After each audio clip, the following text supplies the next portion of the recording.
Fábio Pisamilho, presidente do Esporte Clube Juventude, é o convidado do bate-bola aqui no Estadão nessa semana. Presidente, obrigado por ter aceitado o convite para conversar com a gente aqui um pouquinho. Prazer falar contigo. Eu queria começar perguntando sobre, enfim, essa grande novidade, né, da Série B. O Juventude vai jogar a Série B em 2026, que é a mudança, a questão dos playoffs, né? Que agora, só para contextualizar para quem está acompanhando a gente, o campeão e vice continuam subindo direto para a Série A, mas o terceiro, quarto, quinto e sexto vão jogar esse playoff, né? O terceiro contra o sexto, o quarto contra o quinto, 2 jogos, né? O mando de campo do segundo jogo para a equipe com a melhor campanha. E eu queria saber, enfim, o que o senhor acha, pessoalmente, eu sei que o Juventude voltou favoravelmente, e o senhor acha que aumenta essa competitividade, né? Você dando até o final da competição uma chance ali de quinto, sexto colocados também brigar pelo acesso. Pois é, foi uma novidade colocada ali no nosso último congresso técnico. Eu acho que vai dar uma energia maior ali para o final do campeonato, umas chances maiores. A gente via também em outros anos correr muita mala branca, né, final de campeonato ali para ficar entre os 4, isso eu acho que vai dar uma diminuída também. Mas vou dizer se é bom ou não, só vendo a nossa colocação final, né? Se a gente ficar entre terceiro e quarto, com certeza a gente vai pensar, deveria ter votado contra, mas se não, a gente vai ficar feliz aí pelas alterações. Mas assim, foi uma sugestão, claro, de alguns clubes, assim. Interessante isso que você falou da mala branca, né? Mas assim, na parte final do campeonato, acaba dando mais chance para. Às vezes um clube vai estar ali em oitavo, né? Ali nas 2 últimas rodadas, ainda vai estar com chance. Normalmente o oitavo ali já não está mais na briga, né? Até talvez comercialmente para o campeonato seja mais interessante, né? Sim, dá uma energia maior ali. Bom, se eu não me engano, no último ano, até o oitavo ainda tinha chances de classificar entre os 4. Dessa forma agora nova, acho que vai chegar até o 10º, é capaz de ainda ter alguma chance. Então, vai mover todos os clubes, né? Vai dar uma mudança boa. E comercialmente é ótimo, né? Porque a gente sabe que o apelo que tem em playoff sempre tem um apelo maior do que pontos corridos. Então, vai trazer sim um foco maior para a Série B. O Juventude caiu, né, para a Série A, junto ali com o Sport, com Fortaleza. Sport e Fortaleza foram 2 clubes que votaram contra, né, essa proposta, e nas alegações ali, eles meio que admitiram ali que como eles vêm da Série A, eles vêm numa situação teoricamente financeira, às vezes até melhor de quem já estava na B, quem vem da C. Né, na visão deles, eles teriam talvez uma chance maior de terminar entre os 4, né, conseguir esse acesso direto. O Juventude também vem da A, mas assim, o senhor acabou votando diferente, né? O senhor pensa um pouquinho diferente deles, essa questão? Talvez seja porque eles são presidentes que estão iniciando agora, né? Não tenham passado por uma Série B, a gente subiu outro ano, a gente sabe a dificuldade que é. A gente acabou subindo em segundo, mas a gente poderia não ter conseguido subir, né? Foi no último jogo.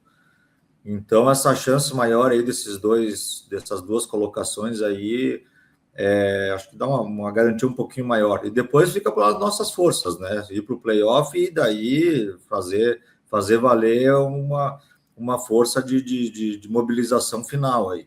Mas a gente viu que quem mais foi contra são os presidentes, não só nesse aspecto, mas no aspecto daquela parada da Copa também.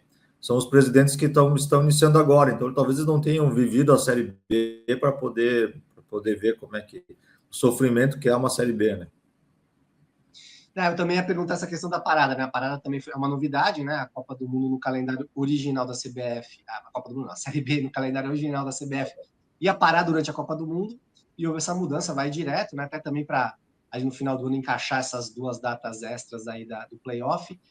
Essa parada, a parada era ruim, presidente, na avaliação do senhor, porque assim, os clubes que votaram contra também diziam, a gente poderia parar, reforçar o time, né? Ter uma janela no período. Mas o ideal mesmo seria seguir mesmo o campeonato, até porque os clubes da Série A devem ter quase nenhum ou poucos convocados para a Copa do Mundo. Eu vou te dizer assim que a parada em si ela me agrada justamente porque o Juventude poderia se reforçar, bem isso, né? Poder fazer uma autoanálise ali, é sempre um momento, essas paradas, um momento de a gente fazer uma virada positiva. Porém, a gente tem um outro aspecto, mais um aspecto negativo de não parar é o aspecto comercial. Isso eu acho que acaba atrapalhando, porque tu tá brigando, a Série B vai brigar com uma Copa do Mundo, né? Em termos de TV. Mas, ao mesmo tempo, a gente tem um problema na Série B muito grande, que é a logística. A gente tem clubes aí como nós, que a gente está no extremo do Brasil, nós no extremo sul, mas tem alguns no extremo norte, e sem a parada, a gente acaba melhorando porque a gente tem menos jogos correndo quarta e domingo. Acabou que a gente adicionou 4 jogos, né, no campeonato, nos playoffs, mas pelo que eu me lembro, sem a parada a gente consegue tirar 8 meios de semana, ou 4 meses de semana. E agora a gente, adicionando os playoffs, isso acaba, obviamente, piora um pouquinho, mas não tanto quanto a gente ganhou com essa parada não acontecendo. Entendi. Essa parte da logística na Série B é bem complicada, né? A Série A também não é fácil, mas a Série A ainda concentra mais equipes no Sul-Sudeste, né? A Série B já te abre um pouquinho esse leque, né? E a Série A nos possibilita, algumas vezes, mesmo Juventude com orçamento menor, de ter um voo fretado, alguma coisa assim, né? Numa Série B, se eu fizer 3 voos fretados, vai o orçamento do ano, né? Então, não é possível. Então, e pela distância, nós, assim, muitas vezes a gente tem que até não ir um dia antes, até 2 dias antes para o destino final. Isso, aí a gente ficaria numa quarta e domingo, fica totalmente sem treinamento entre um jogo e outro, né? Complica bastante mesmo. Só voltando aos playoffs, que também ficou definido que eu até achei interessante e também você acabar premiando não, mas dando uma até justiça para o terceiro e quarto, que é a questão de não vai ter pênaltis, né, presidente? Avança, caso tenha empate ali, né, nos 2 jogos, 2 empates, ou saldo de gols empatado ali, duas vitórias ali, mesmo placar e tudo mais, avançam os times de melhor campanha. Acho que isso tornou um pouquinho mais justo, né? Até para os times de melhor campanha ter uma certa vantagem ali no playoff, né? Concordo contigo. E posso estar errado, mas isso até não foi definido no conselho, tá? Algo ficou em aberto. E eu acho que foi definido pela CBF, mas eu acho que ficou a melhor opção. E se isso fosse votado, eu acho que iria passar com certeza, porque também, né? Tu tem uma campanha consistente, tu fica em terceiro e quarto e acaba depois não tendo privilégio nenhum, além do mando de campo do último jogo, né? Fica um pouco de injustiça e acho que isso aqui ficou um pouquinho mais correto. Presidente, foi definido também nos últimos dias essa questão financeira da Série B, né? A questão dos direitos de transmissão, principalmente. Enfim, São Bernardo e Náutico acabaram, que não estão nas ligas, né? Na FFU, na Libra, acabaram fechando um acordo que estava um pouquinho melhor, né? Um pouco melhor, ou razoavelmente melhor do que o contrato que os outros clubes têm. O senhor ficou satisfeito com o desfecho? Ou ainda achava que a CBF poderia ter assumido essa negociação? Na verdade, a CBF ela se disponibilizou a ajudar todos os clubes, né?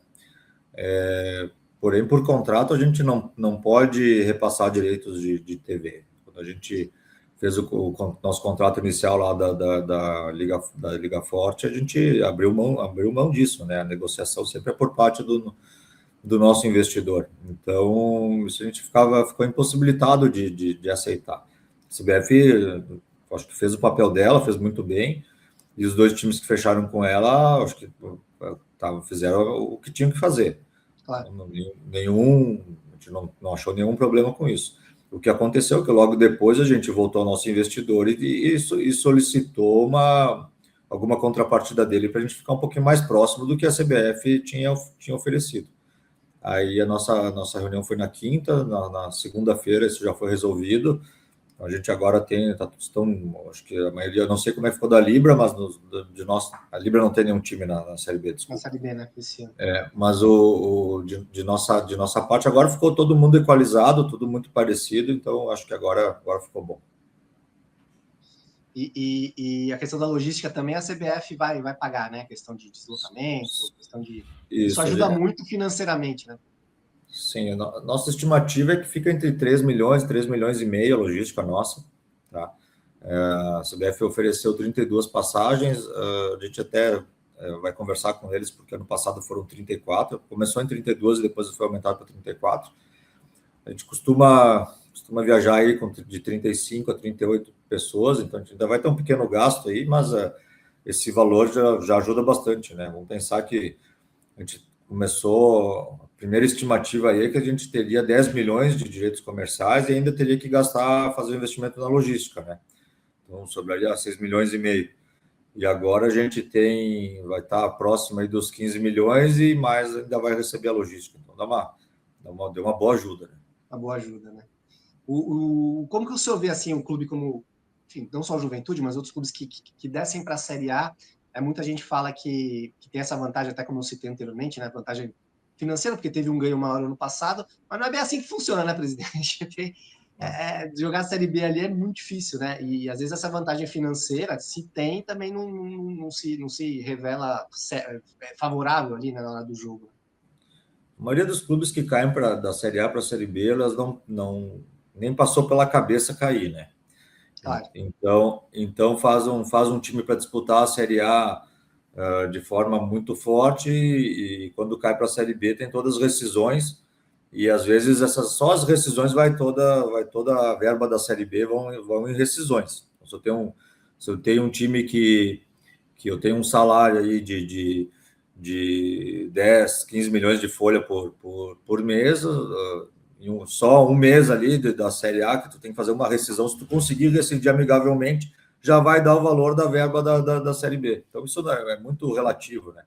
O Juventude, ele, por saber que é um time que ele não é difícil se estabilizar na Série A, a gente faz uma folha na Série A pensando já que pode cair. Então, a gente acabou caindo com um pequeno colchão financeiro aí, mas não é algo que vai nos dar uma garantia de retomada. A gente tem que fazer um bom ano. Eu acho que o único time que está na Série B, que tem realmente uma receita aí que ficou estabelecida até por causa de parte de placas, é o Fortaleza. Ele tem uma receita um pouquinho maior.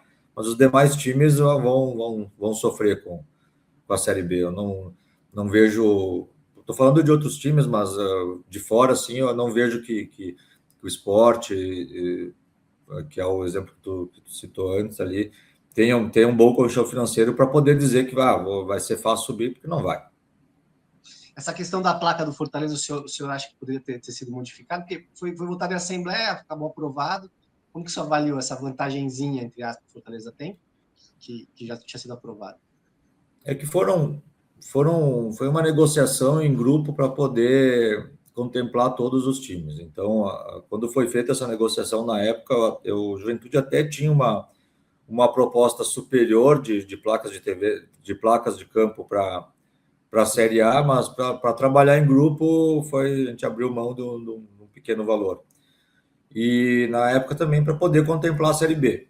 Tá? Quando foi feitas as placas da A, juntamos da B para poder contemplar. Alguns clubes acabaram ficando com esse colchão de caso caísse para a Série B, que eram os clubes considerados maiores na época que estavam na Série A.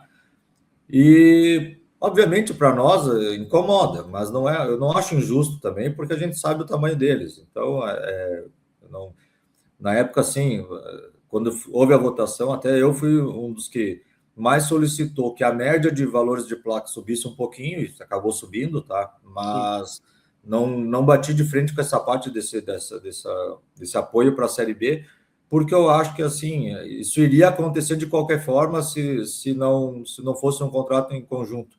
Eles teriam um contrato individual e a fornecedora das placas ia dar essa proteção para eles. Então, acho que não é algo que a gente possa ficar reclamando também.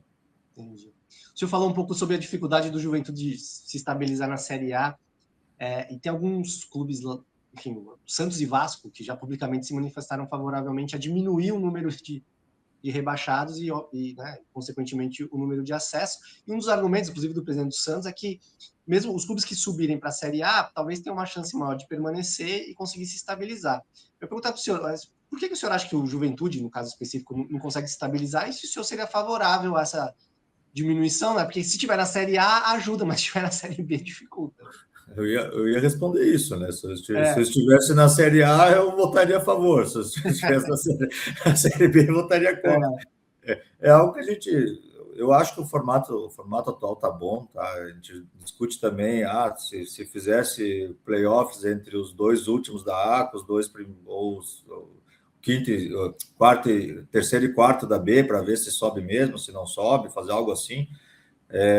Ok, mas a quantidade entre clubes que sobe e desce, eu acho que é aceitável até pelo tamanho do Brasil. Mas, obviamente, quem está na Série A quer uma proteção maior. E aí, quando tu diminui a quantidade de clubes que cai, tá um pouquinho mais protegido, né? Mas, para mim tá, o que a gente tem hoje já é um bom formato, justamente pelo tamanho do nosso país. Às vezes a gente se compara com a Europa, mas a Europa, os países da Europa são um estado nosso, né? Então, a gente não pode também copiar todo o modelo lá e implantar aqui achando que é tudo igual.